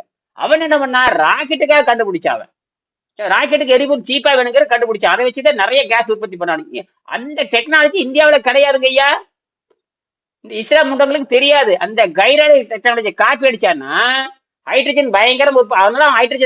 அதனாலதான் அவன் ஹைட்ரஜன் வச்சு வண்டி அனுப்பிச்சிட்டு இருக்கிறான். இன்னும் இவங்க சாலிட் மெட்டீரியல், அதாவது அலுமினிய பொடி, கந்தக பொடி வச்சு இன்னும் அந்த பட்டாசு விட்டுட்டு இருக்கானுங்க. அவன் ஹைட்ரஜனை சீப்பா எடுத்து அனுப்பிட்டு இருக்கிறான். ஏன்னா அந்த அவன் நாட்டில் பேடன்ட் இருக்குது. இதை கூட காப்பி அடிக்க தெரியல. அப்படி இவரெல்லாம் என்னன்னு ஒண்ணும் புரிய மாட்டேங்க. இப்ப இவங்கிட்ட போய் கத்துக்க வேண்டியதுதான் போய். இவன் அடுத்தது வரப்போகுது. இந்த மாதிரி தமிழர்கள் கண்டுபிடிச்சாங்கன்னா படப்படன்னு கடற்கன்னு செஞ்சு மக்களுக்கு மடிவாக்கி நேரம் கொடுத்துட்டு இருக்கணும் இந்நாளுமே. அப்புறம் நம்ம பார்க்கலாம் அதெல்லாம். சரியா? சரி, அப்ப பாடத்திட்டம் என்பது குருகுல ஆசிரியருக்கும் அவருடைய ஒவ்வொரு மாணவருக்கும் ஏற்படும் தனிப்பட்ட உடன்படிக்கை. இது விஷயத்தில் அரசாங்கம் தலையிடக்கூடாது. மாணவன் விண்வெளியில் வாழக்கூடிய அளவிற்கு முன்னுக்கு கொண்டு வர வேண்டும் என்பதோடு சமூகத்தின் வேலை முடிந்து விடுகிறது. சமூகத்தின் வேலை மாணவனை விண்வெளியில் வாழுகின்ற தகுதியோடு வாழ வைக்கணுமா? என்ன எங்க கொண்டு வைக்கிறாரு பாருங்க. ஆக இந்த பரிணாம அறிவியல் முறையும் யோக முறையை சேர்த்து விண்வெளியில போய் சென்று வாழ்கிற அளவுக்கு உடல் மாறி இருக்கிறதுங்கிறத சயின்ஸ். அதுதான் பின்னாடி எழுதியிருக்காரு. நாம் விண்வெளியை உடனடியாக ஆக்கிரமிக்க வேண்டும் அப்படிங்கிறாரு. இதை எல்லா விஞ்ஞானிகளும் படிச்சு பார்க்கணும். இந்தியாவில் இருக்கிற ஐஐடி விஞ்ஞானிகள், இஸ்ரோ விஞ்ஞானிகள், அப்புறம் டிஆர்டிஓ விஞ்ஞானிகள் எல்லாத்துக்கும் புத்தகம் கொடுத்துருக்காரு. பின்னால காட்டியிருக்காரு, அது படிங்கன்னு. எவன் படிக்கிறான்? மரமண்டைக்கு ஒருத்தரும் படிக்கிறது இல்லை. கோட் சூட் போட்டு நின்றுக்கிறானுங்க. எந்த கண்டுபிடிப்பும் பண்றது இல்லைங்க. கண்டுபிடிப்பாளர் என்பது வேறு, விஞ்ஞானிகள் என்பது வேறு. அது பள்ளிக்கூடத்து வாத்தியார் மாதிரி இவனு உட்காந்துருக்கானுங்க சம்பளம் வாங்கிட்டு. எதையும் கண்டுபிடிக்கிறது இல்லை. டெவலப்பர், ஒரு நெகட்டிவ் கொடுத்தோம்னா அது பிரிண்ட் ஆகி நெகட்டிவ் கொடுத்து கலர் சாயம் பூசுறத உட்காந்துறது இவன் நெகட்டிவ் கண்டுபிடிக்கிறது இல்ல, எவனோ காப்பி அடிச்சு வச்சு அடிச்சிட்டு இருக்க வேண்டியது. என்ன பண்றது? இப்ப நம்ம குழந்தை போய் ஐஐடி நம்ம குழந்தை அதே லட்சணத்தை இப்ப நம்ம குழந்தை படிக்க வச்சோம்னா இதே லட்சணத்துல இதுவும் இருக்குங்க. இது முடிச்சிட்டு இருக்காங்க, பாஸ் மார்க் வாங்கிட்டு உட்காந்து இருக்கு, காரி துப்பிடுவான். அது பேசாம சாணி தட்ட அனுப்பலாம். இல்லது எருமை மாடு வாங்கி கொடுத்து ஒழுங்கா கறவை மாடு வாங்கி கட்டு ஒழுங்கா பாலை கறந்த ஊத்தி ஏதாவது பண்ணிட்டு இருக்கலாம். கல்லூரிக்கு போறது வெட்டி தண்டம். புரியுதுங்களா? படிக்கணுங்க. அறிவு இருக்கிறவன் படிச்சுக்கிட்டே இருக்கணும், சிந்தனை பண்ணிக்கிட்டே இருக்கணும், இயற்கை பத்தி பாடம் படிச்சுட்டே இருக்கணும். இயற்கை என்னென்ன இருக்குது அதெல்லாம் படிக்கணும். யார் சொன்னா மொழிபாட்டு, அதுக்கு தான் மொழிபெயர்ப்பு மொழிபெயர்ப்பு மொழிபெயர்ப்புன்னு பேரு. தொல்காப்பியத்துல சொல்றாரு, நீ வந்து மொழிபெயர்த்து படி, விரித்து படி, தொகுத்து படி, தேவைப்பட்டால் மொழிபெயர்த்து படின்னு எழுதுறாரு. தொல்காப்பியர் 20,000 ஆண்டுகள் 18,000 ஆண்டுக்கு வந்த தொல்காப்பியம் சொல்லுது, நீ விரிவா படி, தொகுத்து படி, தேவைப்பட்டால் மொழிபெயர்த்து படிங்கிறாருங்க. படிப்பு சொன்னதே தொல்காப்பியர். உலகத்துல படிக்க வேண்டும் சொன்னதே வள்ளலார் தான், இந்த திருவள்ளுவர் தான். கற்க கற்றற கற்பவே கற்றபின் நிற்க கற்கன்னு சொன்னவரே திருவள்ளுவருங்க. எவன் தான் படிச்சீங்க? வெள்ளைக்காரன் சொல்றதை படிச்சீங்களே தவிர இயற்கை சட்டத்தை படிக்கவே இல்லை. அவர் சொல்றாரு இயற்கையை படின்னு எழுதுறாரு, பிசிக்ஸ் படிக்கிறாரு. பிசிக்ஸ்னா இயற்பியல் அர்த்தம். இயற்பியல் படிக்க சொல்லி 2000 ஆண்டு கூட சொல்றாரு. அதுதான் என் பொண்ணை வந்து விண்வெளி இயற்பியல் படிக்க சொன்னேன். என்னது விண்வெளி இயற்பியல்? நினைச்சு கூட பார்க்க முடியாது, எவனும் எடுக்காத சப்ஜெக்ட் இந்தியாவிலே கிடையாது. சும்மா பேருக்கு விசைச்சிருக்கானுங்க. நேரடியா அண்டங்களே நேரடி படிக்கும். அதுக்குள்ள 100 கோடி 200 ஒரு லேபே 100 கோடி 200 கோடி ஆகும். சில ஐரோப்பிய நாடுகள்ல மட்டும்தான் இருக்கு. அதனால ஐரோப்பியா அவங்க தேர்ந்தெடுத்தாங்க அவங்க. சரியா? அப்போ அண்டவெளி நோக்கி படிக்க வேணும். அண்டத்தை படிக்கிறப்ப பிண்டத்தை பத்தி பேசலாம். அண்டத்தை பிண்டம் என்ன இவனுக்கு தெரியாது. யாருக்கு? இந்த வெள்ளைக்கார முண்டங்களுக்கு, ஐன்ஸ்டீனுக்கும் தெரியாது, ஐசன்பர்க்கும் தெரியாது, ஜெர்மனிக்காரனும் தெரியாது. அப்ப பிண்டத்தை பத்தி நாம பேசணும். அண்டமும் பிண்டமும் ஒண்ணுன்னு நாம பேசணும். எங்க போய் பேசணும்? சித்தர் கொள்கையை, வள்ளலார் கொள்கையை, நம்முடைய கொள்கையை போய் நம்ம ஐக்கிய நாடுகள் சபையில போய் பேசணும். அந்த அளவுக்கு நம்ம குழந்தைகளை ரெடி பண்ணணும். அதனாலதான் அந்த தயார் பண்ணிட்டு இருக்கேன் நான். சரியா? இதெல்லாம் ஒரு முயற்சி தான். வேற யாரும் செய்ய முடியும்? வேற யாரும் செய்ய முடியாது, ஒவ்வொருத்தரும் செய்ய முடியாது. சரியா? ஆனதாகி போச்சு. அப்ப உண்மையான மெஞ்ஞானம் விஞ்ஞானத்தையும் திருத்தி வளர்க்கும், உலக சீரான வழி நடக்கும். உண்மையான மெஞ்ஞானம் பாருங்க, உண்மையான மெஞ்ஞானம் விஞ்ஞானத்தை சரியான வழியில் திருப்பும். இப்ப இங்க விஞ்ஞானம் மட்டும்தான் பேசுறீங்க, மெஞ்ஞானம் எங்கே? மெஞ்ஞானம் என்கிறது பசிதாகத்தை கட்டுப்படுத்துறது மெஞ்ஞானம், வேற ஒண்ணுமே கிடையாது. 3 வேளை சோறு தைக்கிற ஒரு தகுதியற்றவன் தான் அர்த்தம். அப்படித்தான் தமிழ் சொல்லுது, அப்படித்தான் நீதி என்பாவே சொல்லுது. ஒரு வேலைய அதிகம்ங்கிறான், ஒரு வேலை இன்பான் யோகிங்கிறான். இவன் அது கிண்டல் பண்ணிட்டு இருக்கானுங்க எல்லாருமே, மானம் கட்டவனுங்க. அப்புறம் கிண்டல் பண்றப்ப ஆஸ்பத்திரி போகக்கூடாது, கிண்டல் பண்றவன்லாம் ஆஸ்பத்திரி போகக்கூடாது. இப்ப என்ன பண்றது? இப்ப இந்த தருதலைகள் வச்சுட்டு என்ன பண்ண முடியும்? திருவள்ளுவர் அப்படித்தான் சொல்ற, தருதலைகள் இருக்கதான் செய்வாங்க, நீ பாடு. அதான் திருவள்ளுவர் சொல்றா, தருதலைகள் இருக்கதான் செய்வாங்க, நீ சொல்லிட்டே இருக்கிறாரு. நல்லதை சொல்லிக்கொண்டே இரு, அவ்வளவுதான்ற வேலை. தெரிஞ்சிருச்சா? நல்லதை சொல்லிக்கிட்டே இரு. எங்கெங்க வாய்ப்பு கிடைக்குது அப்ப சொல்லிருங்கிறார். எங்கெங்க வாய்ப்பு கிடைக்குதோ அங்கங்க சொல்லு. கேட்டாடா நல்லா சொல்லி கொடு, கேட்கலையா பேச வாய் மூடு. அதே இடத்துல கண்ட இடத்துல பேசிட்டு இருக்காது.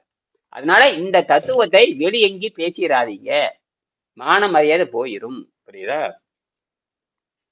சரி, நாட்டு இதோட முடிச்சுக்க போறேன். நாட்டின் சட்டத்தை மதித்து எல்லாரும் வாழ பழகி கொள்ள வேண்டும். என்ன கேக்குறீங்க? அதுக்கு மேல ஒரு பேரா இருக்கு, அதுங்க தட்சசீலம் நாளந்தா முதலிய இடங்களில் இந்த இத்தகைய பள்ளிக்கழகங்கள் இருந்தன. வெளிநாட்டார் வந்து, அதாவது தட்சசீலம் நாளந்தா பல்கலைக்கழகங்கள் 3000 ஆண்டுக்கு கூட இருந்த பல்கலைக்கழகம். இந்தியாவில மட்டும் 20 பல்கலைக்கழகம் இருந்தது. இந்தியாவில வந்து 2000 ஆண்டுகளுக்கு முன்பாகவே 20க்கு மேற்பட்ட காஞ்சிபுரத்து கூட பல்கலை. அப்படின்னா கல்வியில் சிறந்த நாடுங்கிறது சரியா போச்சு. உலகத்திலேயே பல்கலைக்கழகம் அதிகமா இருந்த நாடு இந்திய நாடு தான். ஆனால் இவனுங்கெல்லாம் என்ன பண்ணிட்ட, மதவெறி கும்பலா மாறி நாசம் பண்ணிட்டானுங்க. அங்க சாதி மதம் மயிறு மட்ட பூந்து நாசமா போச்சு. புரியுதுங்களா? இப்ப எல்லாம் அழிஞ்சு, இப்ப அடையாளம் மட்டும்தான் இருக்குது, வேற ஒண்ணும் இல்லை. அதனாலதான் குருகுல கல்வி. அதனால இன்னைக்கு ஆனா என்ன சொல்றாங்க, குருகுல கல்வின்னா யாரு? சாதி இருக்கக்கூடாது, மதம் இருக்கக்கூடாது, தமிழ் தான் ஆட்சி மொழியா இருக்கணும். அங்கதான் மாட்டிட்டு போறீங்க நீங்க. தமிழ் தான் சொல்லிக் கொடுக்கணும். புரியுதா? சமஸ்கிருதம் என்பது இவர் எதுக்கும் ஆகாது, மொழிபெயர்த்து நீ படிச்சுக்கோ. சமஸ்கிருதம் வந்து அது வந்து வரிவடும் கிடையாது, வெறும் சப்தம் தான். அது வந்து யோகத்திற்கு மட்டும் பயன்பட்டது.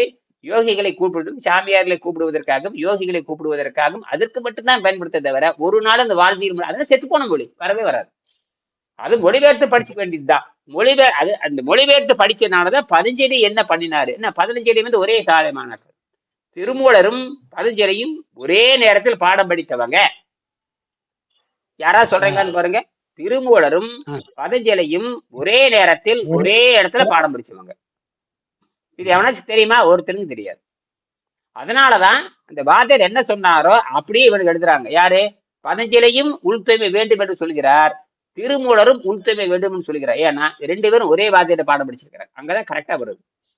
அதுக்கு பேர் நந்தியம் பெருமாட்ட பாடம் படிச்சானுங்க. பாடம் படிச்சுட்டு 2 பேர் நேரம் இங்க வர்றாங்க. அவங்க 2 பேரு தான் இந்தியாவுக்கே உலகத்துக்கே யோக சித்தாந்தத்தை சொல்லி கொடுத்தவங்க 2 பேரு தான். அதுல பதஞ்சலி வந்து வெறும் 195 பாடல், திருமூலர் மட்டும்தான் 3000 பாடல் எழுதினார். அதுலயும் தமிழர்கள் தான் முக்க, அதுலயும் தமிழர்கள் தான் டாப். அதுலயும் 3000 பாடல் சாதாரணமா கேட்காரு. ஒரு பாடலுக்கு பிறந்த நாள் கண்டு போயிரும் உங்களுக்கு. 3000 பாடல் எழுதுறதுன்னா அப்ப நாடி நரம்புல அந்து போதுங்க, சாதாரண விஷயம் இல்ல. புறப்பட்டு பூக்கு திரிகின்ற வாயுவே நெறிப்பட உள்ள நிர்மலமாக்கில் உறுப்பு சேவுக்கும் ரோமம் கருக்கும் புறப்பட்டு போகான் புருஷங்கிறாரு. பசி தாகத்தை கட்டுப்படுத்தினால் ரத்தம் செகக்குன்னு எழுதுறாரு. அதுதான் உண்மை. ரத்தம் சிகப்புதே இல்லையா? எல்லாரும் 5 பாயிண்ட் வாங்கிட்டீங்க, அவ்வளவுதான். அப்ப ரத்தம் செகக்குதுங்க, செகப்பா மாறுது, புத்தி வருது, நோய் தீர்ந்து போகுது. 86 வயசு ஒரு ஆளுக்கு வைத்தியம் பார்த்தம் போன வருஷம். அவருக்கு ரத்த சிகப்பா மாறிடும். யாருக்கும் ரத்த சிகப்பா மாறு, அது ஒரு பிரச்சனை இல்லை. பசிதாகம் கட்டுப்படுத்தி உடல் இழைத்து நடுநல் நின்று விட்டா எந்த ஆராய்ச்சியும் பண்ணாதீங்க, அவ்வளவுதான், முடிஞ்சு போச்சு. அவனுக்கே தெண்ட செலவு பண்ணணும், சரியா?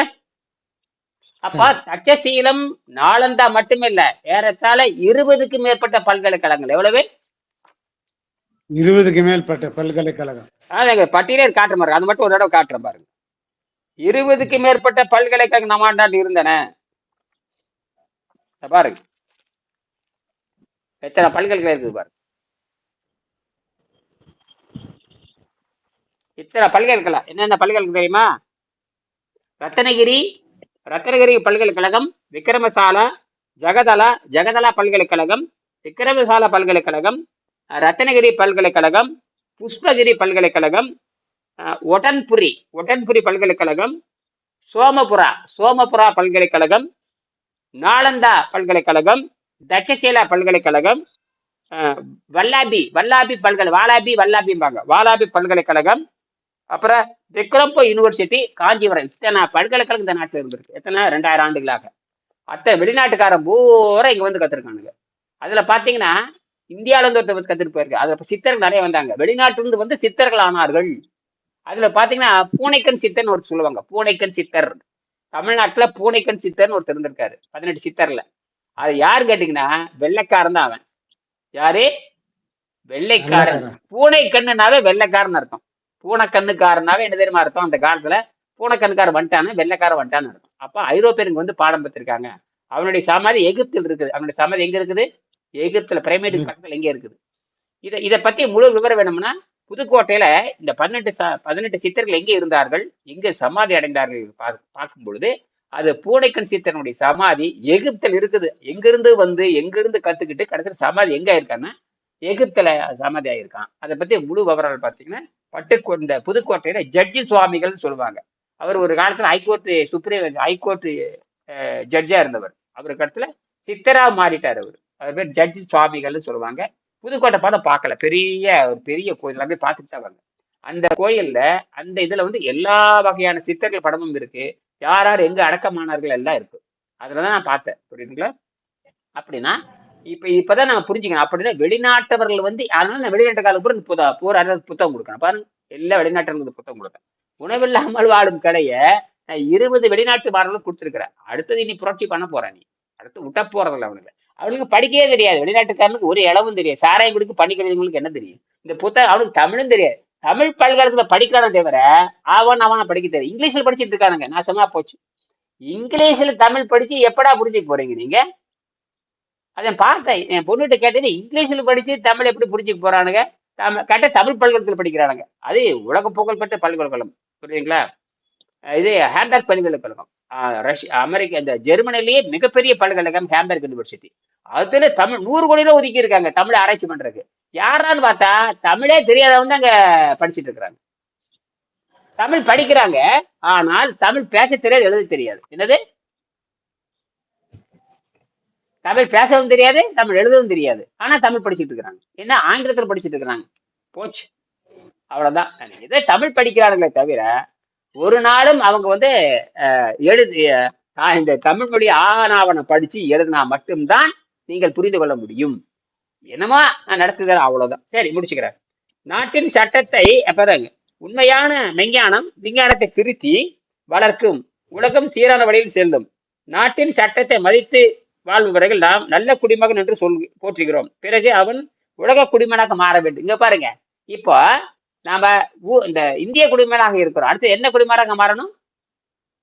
உலக குடி வெரி குட், விண்வெளி குடிமகனாக மாற வேண்டுங்கிற நம்ம இலக்கு.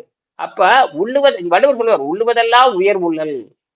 அப்ப இந்தியங்கிற பேரை நம்ம என்ன பண்றோம், எடுத்துட்டு நம்ம என்ன பண்றோம், உலக குடிமகனாக மாற வேண்டும், விண்வெளி குடிமகனாக மாற வேண்டும். அதுக்கு தான் இந்த உடம்பை விண்வெளி தகுதியா. அதனால நான் இவ்வளவு தூரம் கஷ்டப்பட்டு என்ன பண்றேன், எல்லா விண்வெளி ஆளுகளுமே கொடுக்குறேன்.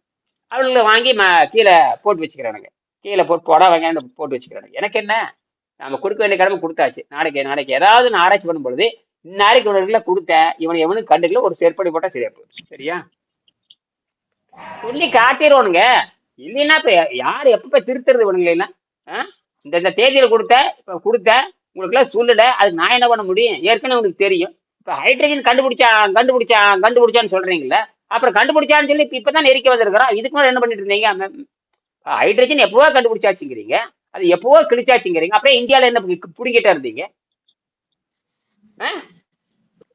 என்னடா பண்ணிட்டு இருந்தீங்க இந்தியாவில?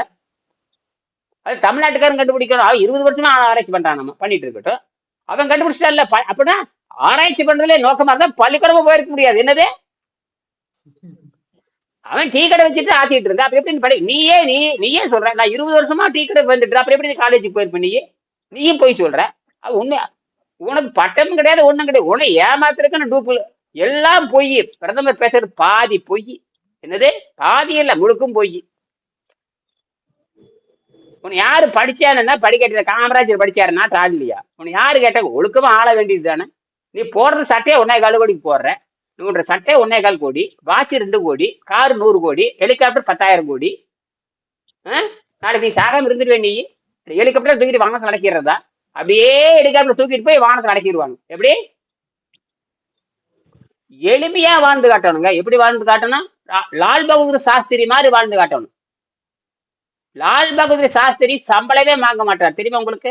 லால் பகதூர் சாஸ்திரி அவரு சாஸ்திரி தான், அவரும் பார்ப்பனர் தான். ஆனால் நேர்மையா வாழ்ந்து காட்டினார் லால் பகதூர் சாஸ்திரி.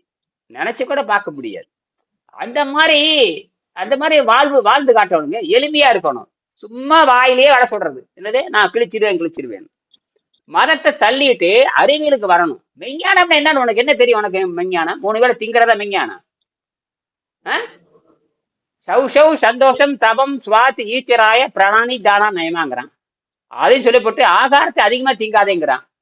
நாத்தியாஸ் நசஸ்து யோக நாஸ்தினா சைகாந்த மனசுனதா நாசாதி சப் நசீரசிய ஜாக்கிரதோ நைவசார்ஜாங்கிறான். டேய், ஆகாரத்தை அதிகமா திங்காத அர்ஜுனா. அர்ஜுனா, ஆகாரம் அதிகமா தின்றாதே, தின்னீங்கன்னா மகனை நீ பரகதி போயிருவே, மகன் நாசமா போயிருவேன்னு சொல்றான். இதை விட எப்படி சொல்ல முடியும்? ஆகாரம் அதிகமா தின்றாதே, தின்னுட்டீங்கன்னா யோகம் நாஸ்தி ஆயிருங்கிறான். என்னது, யோகமே நாஸ்தி ஆயிடும். நான் சொல்றேன், கிருஷ்ண பகவான் சொல்றான். 3 வேளை திங்கிறவன் புட்டக்கரையா போயிருவாங்கட்டான். என்ன 3 வேளை திங்கிறவன்? கடவுளே சொல்றாரு. மான வெக்க சூடு சொன்ன இருந்தா பகவத்கீதை வாழ்ந்து காட்டான். அவன் சொல்றான், அவனும் வெண்ணை திருடி திங்கிறவன் தான். அவனும் வெண்ணை திருடி போட்டு இருந்தாலும் வெண்ணை திருடினா பரவாயில்ல அர்ஜுனா, யோகியாய்க்கங்கிறான். நீ இந்த பக்கம் வந்துடாதேங்கிறான். கடவுள் அதே பக்தி மார்க்கத்துக்கு போயிடாத, கர்ம மார்க்கத்துக்கு போயிடாத, ஞான மார்க்கத்துக்கு போயிடாதே, யோகியாக மாறிக்க. அதென்ற யோகி தவம் செய்வதை காட்டிலும், அவன் சொல்றான் பாருங்க, தவம் செய்வதை காட்டிலும், அப்புறம் நல்ல நூல் படிக்கிறவனை காட்டிலும், கர்மம் செய்கின்ற காட்டிலும் யோகியானவன் சிறந்தவன்கிறான். அப்ப பக்தி மார்க்கம் அடிபட்டு போகுது, கர்ம மார்க்கம் அடிபட்டு போகுது, ஞான மார்க்கம் அடிபட்டு போகுது. நான் சொல்லல, பகவத்கீதை சொல்றான். தபஸ்வி எஸ்திக யோகி ஞானநாத் யோகி மதோதிக கர்மி எஸ்திக யோகி தஸ்மாத் யோகி பவர்ஜுன. நீ யோகியாக மாறிக்கோ. என்ன யோகியாக மாறின தெரியுமா? ஆகாரத்தை நிறுத்துறா முண்டோம்னு அர்த்தம். ஆகாரத்தை நிறுத்துறா முண்டோம் அப்படின்னு அர்த்தம்.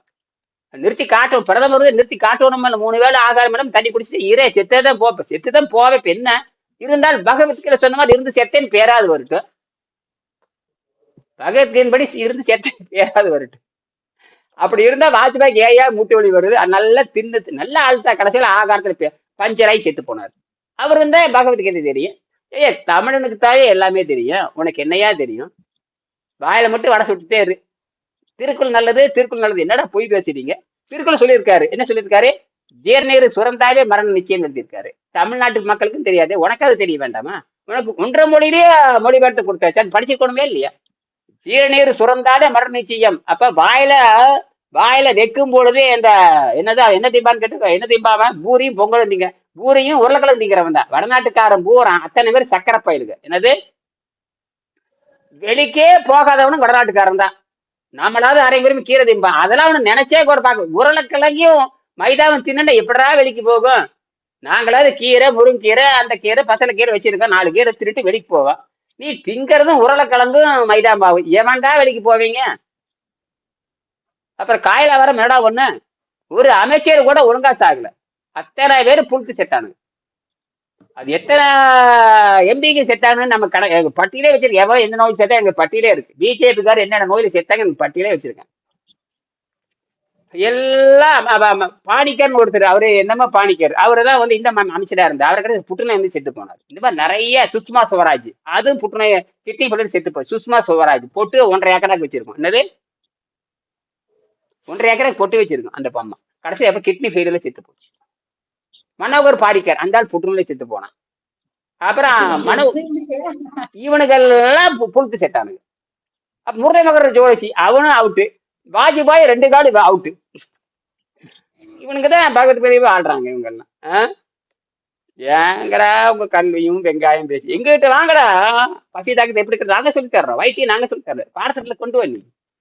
அதான் குருனா சவுக்கு எடுத்து பிடிக்கணும். அதாவது அங்க விட்டு போட்டு வந்தா 12 ஆண்டுகள் அவகிட்டயே இருந்து வரணும். அதான் குருகுல கல்வி. நல்ல வேலை குருகுல இன்னைக்கு கூட சொல்றேன், குருகுல கல்வி இவனாவது சொல்றேன். இந்தியா இவனும் இந்த முண்டங்களுக்கு, தமிழ் முண்டங்களுக்கு ஒன்றும் புரியுறது இல்லை. குருகுலம்னா என்ன, எதுவுமே தெரியாது தமிழ்நாட்டுக்காரனுக்கு. அவனாவது குருகுல கல்வின்னு சொல்லிட்டு இருக்கிறான். இவன் குருகுல கல்வினா பாப்பானை வச்சு நினைச்சிருக்கான். அது கிடையாது. ஆகாரத்தை நிறுத்தியவன் தான் குருகுலம். ஆகாரத்தை நிறுத்தி பழகியவன் தான் குருவாக்க வர வேண்டும். என்னதே, எதை நிறுத்தி பழகி இருக்கணும்? அவன் தான் குருகுலத்தில் வர முடியும் என்று கூறிக்கொண்டு நான் நிறைவு செய்ய போறேன். சரி, கீழ்கண்ட வழிகளில் நம்ம முயற்சிக்கலாம். நாளைக்கு காலையில பேசலாம். அதாவது 200 கிருகிருன்னு வந்துச்சுங்க. அப்புறம் இது வணங்கி சாப்பிட்டுங்க. ஐயா வாந்தி வர மாதிரி இருந்துச்சுங்க. செடியில கத்திரிக்காய் இருந்து தக்காளி 2 வச்சு வெங்காயம் போட்டு வேக வச்சு சாப்பிட்டுங்க. அவ்வளவு நிறைய சாப்பிட்டுக்க வேண்டியதா? நிறைய சாப்பிட்டணுங்க. சாப்பிட்டு போட்டு சரியாயிரும். அந்த வாந்தி வந்து எத்தனை மணி நேரம் இருந்தீங்க? அப்படியே 1.5 நாளா? ஆமாங்க. நாளைக்கு 1.5 நாள் போடுங்க. இதை எடுக்கிறதுக்கு 1.5 நாள் போடுங்க. சரியா? சரி, நாளைக்கு பேசுவோம். நன்றி, வணக்கம். சரி சார், ஒரு நிமிஷம் சார்.